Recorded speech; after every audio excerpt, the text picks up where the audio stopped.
El tema de la predicación, la batalla en el huerto. La batalla en el huerto. Este capítulo 26 es sumamente importante en el ministerio de Jesús. El pasaje que hemos leído nos habla de Jesús en la agonía del Getsemaní. Un pasaje el cual debemos de acercarnos a él con mucha reverencia, porque realmente no logramos alcanzar a comprender todo lo que en ese lugar se desarrolló. Getsemaní significa el lugar de las uvas machacadas, o de la prensa a las uvas machacadas. Es lo que significa Getsemaní. El lugar donde las uvas, en el tiempo de Jesús había unos lugares para sacar el vid de la uva, y se colocaban en un estante y comenzaban a presionar hasta que todo el jugo saliera de esa uva. Y eso es Getsemaní, el lugar de las uvas machacadas. Isaías 53, dejo un apartado ahí en Mateo, vamos a un poco de introducción. Isaías 53 nos logra describir este momento de Jesús en el huerto de Getsemaní.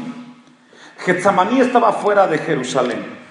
Era uno de los jardines importantes en aquel tiempo donde los ricos o que tenían una posición económica salían y ahí tenían un espacio.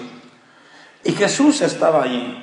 El profeta Isaías, en Isaías 53, nos describe el momento preciso de Jesús en el Getsemaní.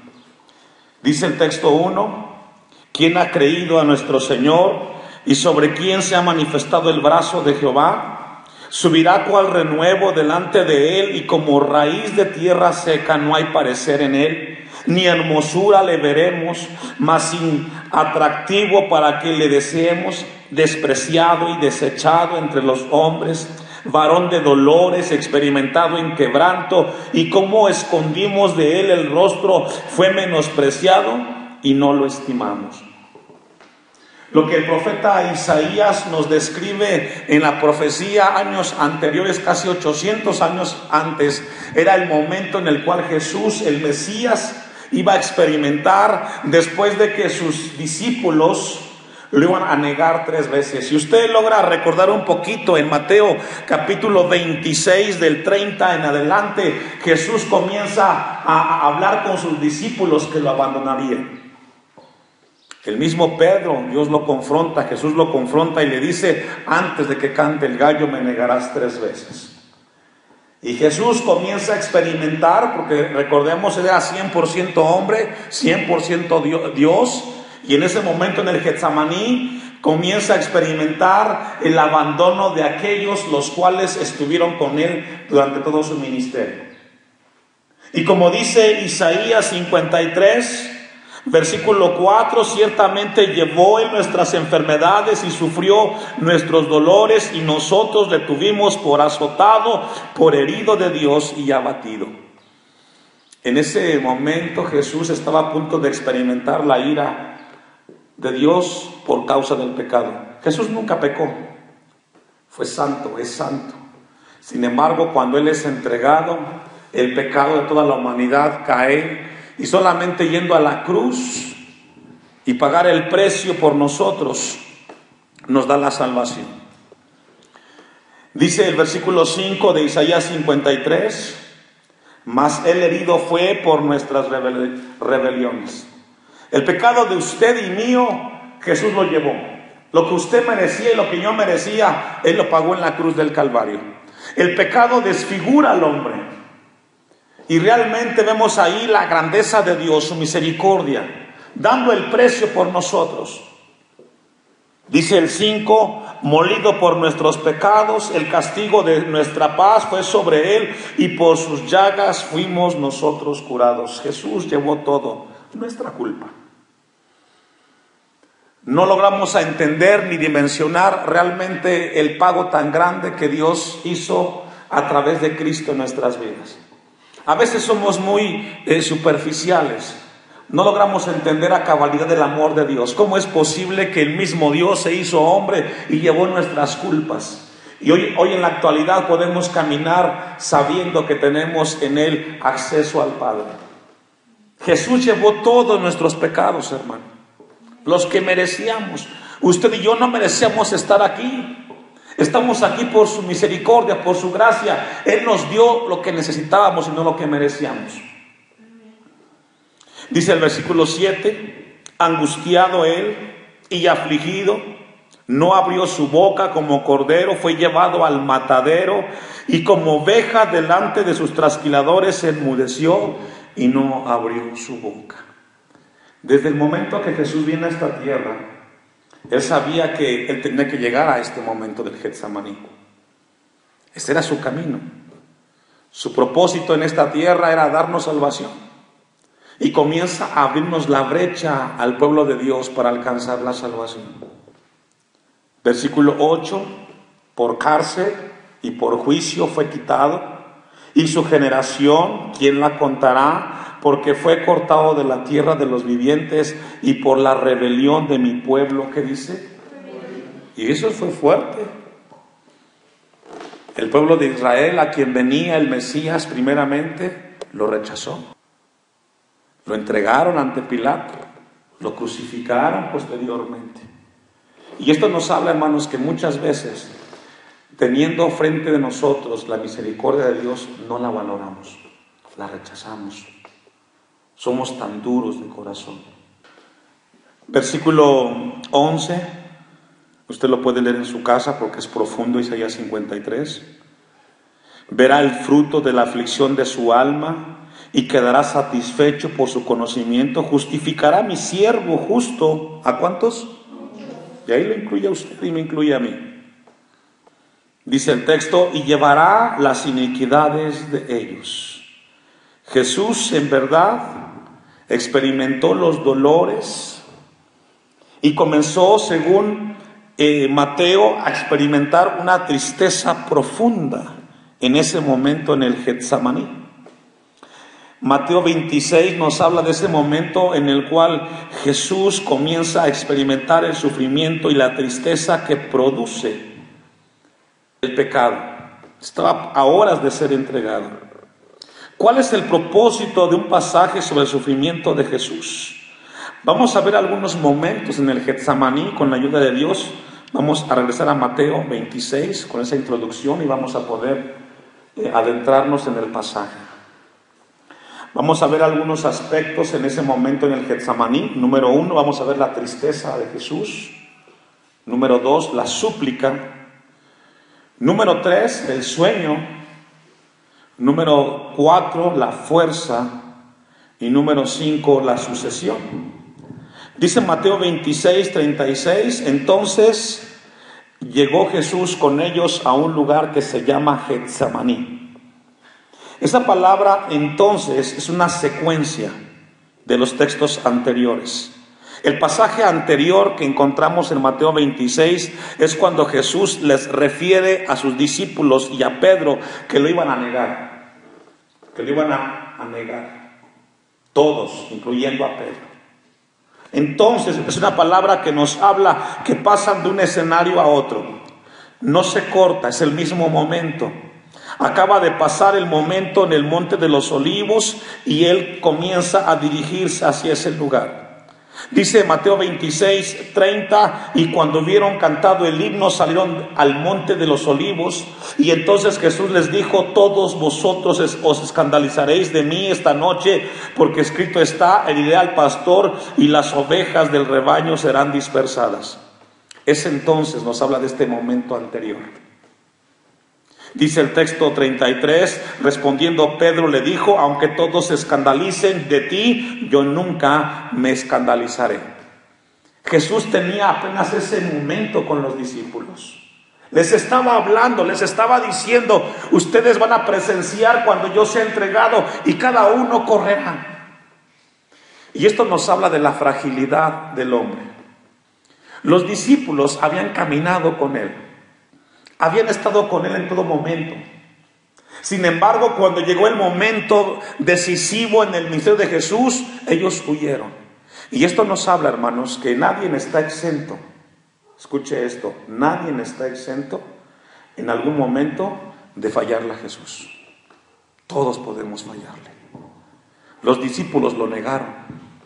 Tenemos que constantemente aferrarnos a Dios. Señor, ayúdame que nunca pueda yo negarte o avergonzarte.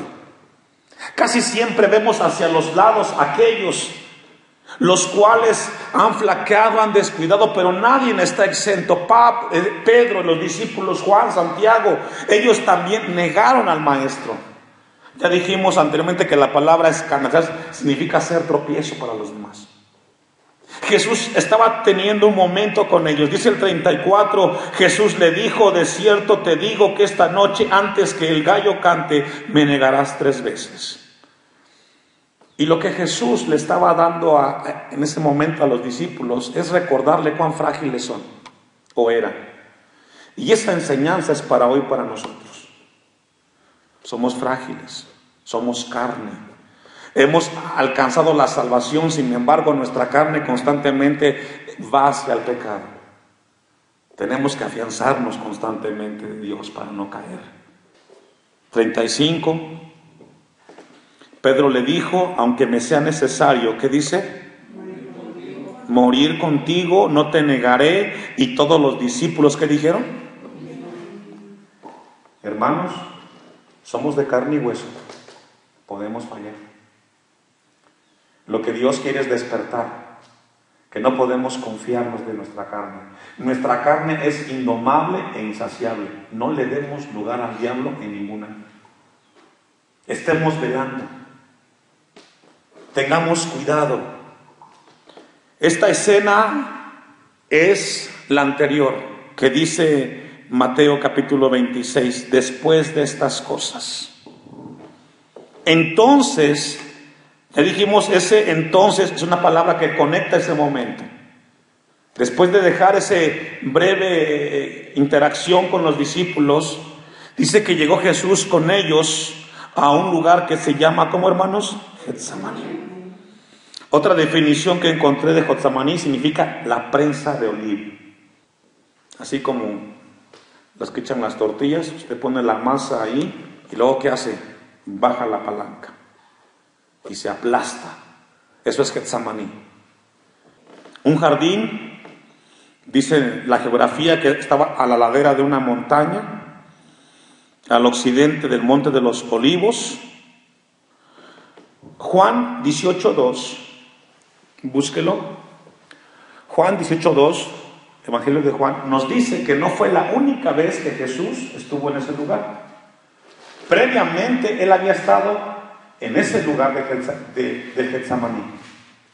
Dice Juan capítulo 18 versículo 2, era un lugar de privacidad, un lugar sombreado, lejos de la multitud, muy apartado del ajetreo de la vida cotidiana. Era un lugar donde podía involucrarse Jesús un tiempo aparte con el Padre. Dice Juan 18:2, y también Judas, el que le entregaba, conocía aquel lugar. ¿Qué lugar? El Getsemaní.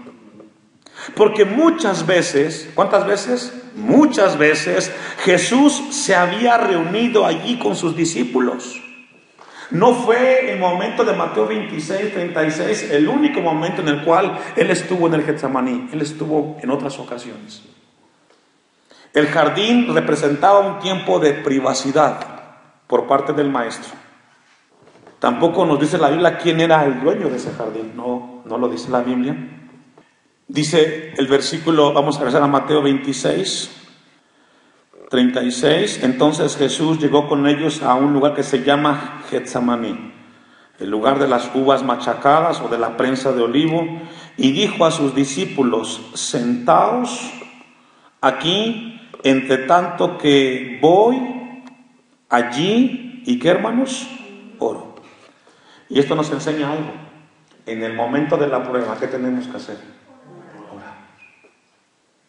Cuando más oscura es la noche, cuando más difícil es el momento, tenemos que orar. Es una enseñanza de Jesús. Él estaba en un momento difícil, como el Mesías iba a ser entregado, iba a ser golpeado, Y en ese momento nos enseña la Biblia que cuando viene la aflicción, viene la prueba, la tentación, debemos de hacer lo que el maestro hizo: orar. Y lo que la palabra orar, yo le he compartido y me encontré la definición. La palabra orar significa hablar con Dios, derramar el corazón con Dios. Y eso fue lo que Jesús en ese momento hizo. En el momento de la adversidad, de la prueba, le dijo a sus discípulos: espérense aquí, yo tengo que orar, tengo que fortalecerme delante del Padre. Venía una prueba importante en la vida de Jesús. Versículo 37, y tomando a Pedro y a los hijos de Zebedeo, que son Santiago y Juan, los llevó con ellos. Y comenzó, ¿qué dice, hermanos? A entristecerse. Comenzamos a ver entonces en ese momento, primero, la pregunta que surge: ¿por qué a estos tres? ¿Por qué no se llevó a todos? ¿Por qué solamente a los tres? Hay muchas posturas. Sin embargo, Dios quería en ese momento que Pedro, Santiago y Juan pudieran recibir una enseñanza del momento en el Getsemaní y pudieran comunicarlo a los demás. Se llevó a estos tres. Quería enseñarles, dice un comentarista, quería enseñarles cómo enfrentar la tentación. Quería que ellos aprendieran sin negar la responsabilidad de fracasar, sino mediante la dependencia de Dios en la oración. Jesús quería que Pedro, Santiago y Juan comenzaran a entender que en la tentación y en la prueba aprenderíamos a depender de Dios. Jesús dijo: separados de mí, nada pueden hacer. Nada. Jesús quería que los discípulos aprendieran en la dependencia de Dios. Lucas 22, 39. Jesús no estaba buscando ayuda de Pedro, ni de Santiago, ni de Juan. Él es Dios. Lo que Jesús quería es que ellos aprendieran algo que faltaba en su vida: la dependencia total de Dios. Regularmente en las tentaciones o en las pruebas sale a flote nuestro orgullo y decimos: yo puedo, yo no ocupo de los demás, yo no ocupo de nadie. Los hijos de Dios debemos de reconocer que dependemos de la gracia de Dios. Dice Lucas 22, 39, y saliendo se fue como solía al monte de los olivos, y sus discípulos también le siguieron. Cuando llegó a aquel lugar, les dijo: orad que no entréis. ¿Qué dice? Jesús quería que los discípulos aprendieran a depender de Dios en la tentación. ¿Y cómo pasa eso, pastor? Orando, hablando con Dios. Señor, yo no puedo, yo necesito de ti. Dice el 41, y él se apartó de ellos a distancia, ¿qué dice, hermanos? Más o menos 35 metros. Es lo que equivale a un tiro. 35 metros. Y puesto de rodillas, ¿qué dice, hermanos? Oró. Él tenía, los discípulos tenían que aprender esa experiencia. Tenían que aprender cómo enfrentar la prueba. Los discípulos lo estaban viendo a 35 metros que Jesús estaba orando. Es una enseñanza profunda en el Getsemaní. Es el que podamos desarrollar una vida de oración, iglesia. Nos cuesta mucho orar, oramos muy poco. Y orar nos habla qué tanta comunión tenemos con Dios. Cuando el cristiano no ora, se siente autosuficiente. Cuando el cristiano ora, muestra que su dependencia es de Dios. Y es lo que estaba en ese momento Jesús mostrándole. Él no ocupaba de ellos. Él quería que ellos vieran qué se hace en la tentación. Ellos estaban viendo que en ese momento que iba a ser entregado, Jesús estaba ahí al frente, lo estaban viendo. Y es así como Dios quiere con la iglesia esta tarde. Si a tu vida vienen pruebas y tentaciones, tu lugar es de rodillas delante de Dios, orando, mostrando tu dependencia, no dejando que el orgullo salga. ¿Para qué voy a orar? Yo no. Tenemos que entender que fue una enseñanza para ellos. Vamos a ver la tristeza y el dolor, Mateo 26, 37, vamos a rezar el texto. Y tomando a Pedro y a los hijos de Zebedeo, comenzó a entristecerse y a angustiarse, ¿qué dice, hermanos? En gran dolor. Comenzamos entonces a ver que Jesús comienza a experimentar una tristeza profunda. La palabra significa afligir, lupeo en el griego. Significa contristar, entristecerse en gran manera.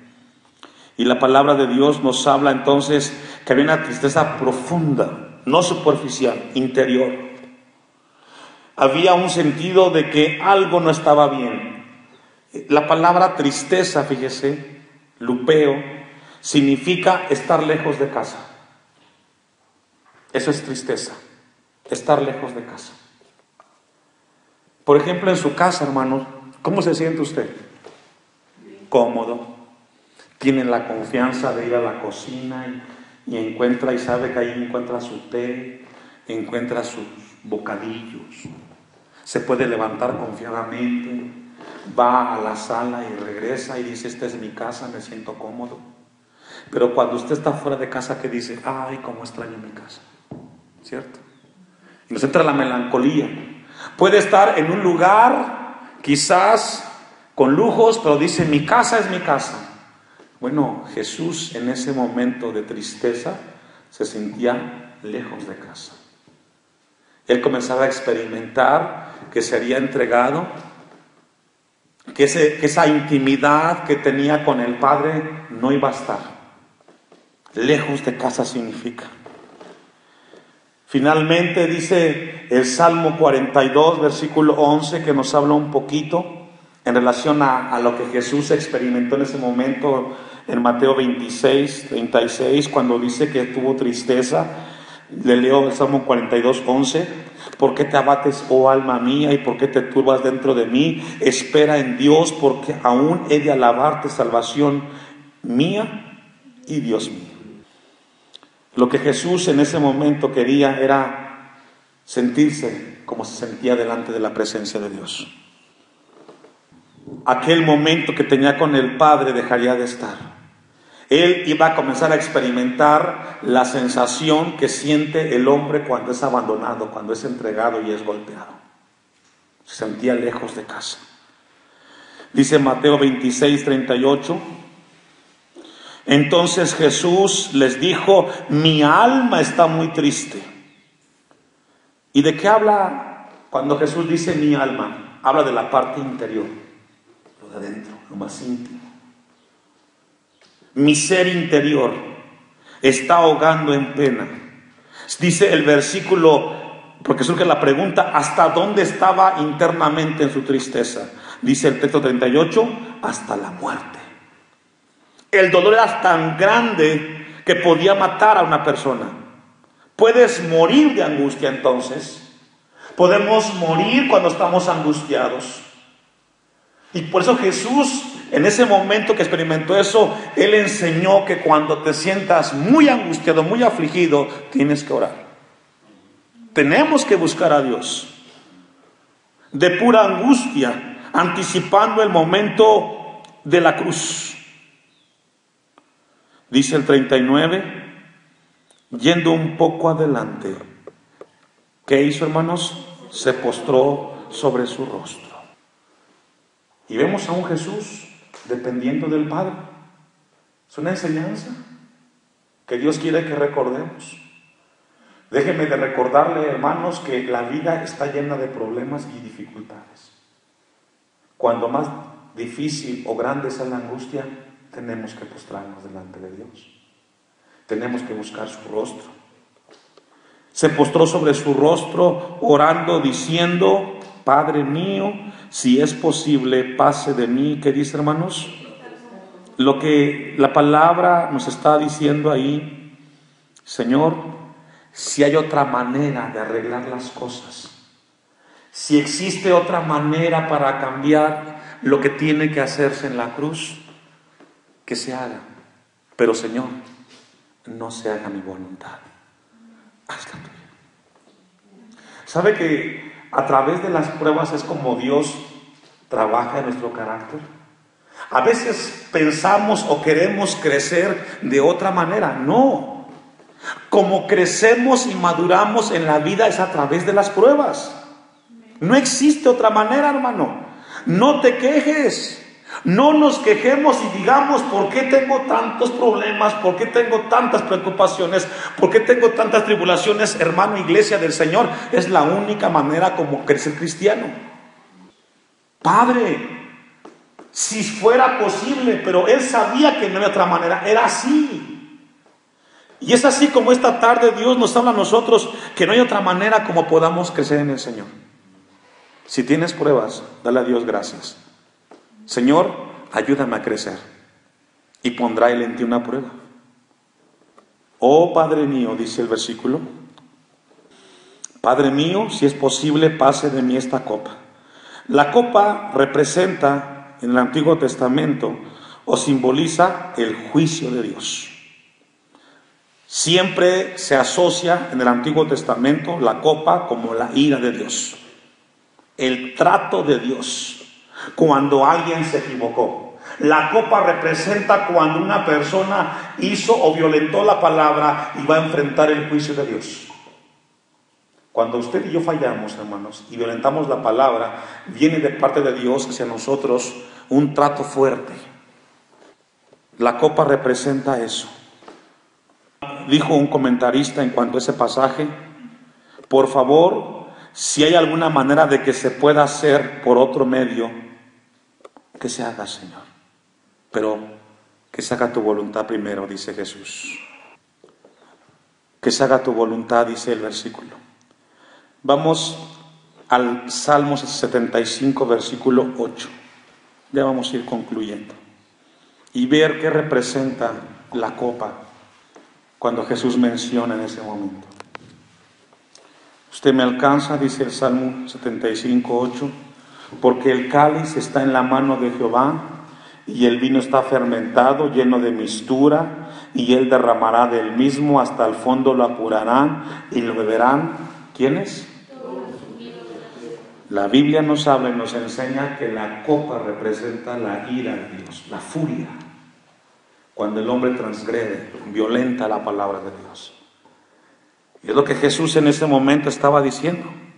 Mi alma está muy triste hasta la muerte, quedaos aquí y velad conmigo.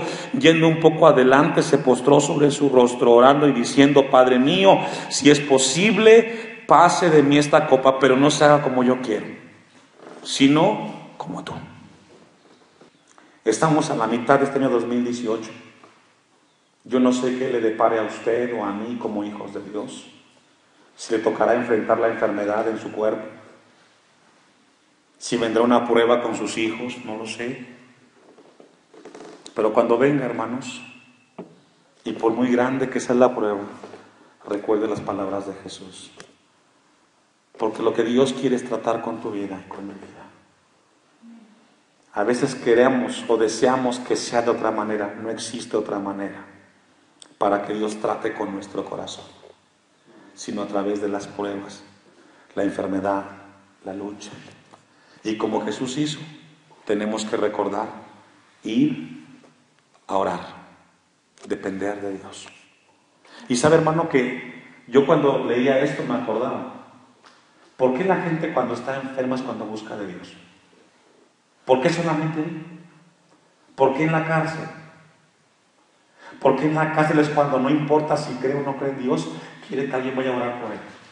¿Sabe por qué, hermano? Porque es en ese momento tan difícil donde el hombre sabe y reconoce que solamente Dios puede hacer las cosas. Dios quiera que no sea así el trato, pero si fuera así, hermanos, Dios quiere trabajar en nuestras vidas. Y como dijo Juan Bautista, para que Él crezca y yo me muera. Getsemaní nos habla de un tiempo de dependencia con Dios.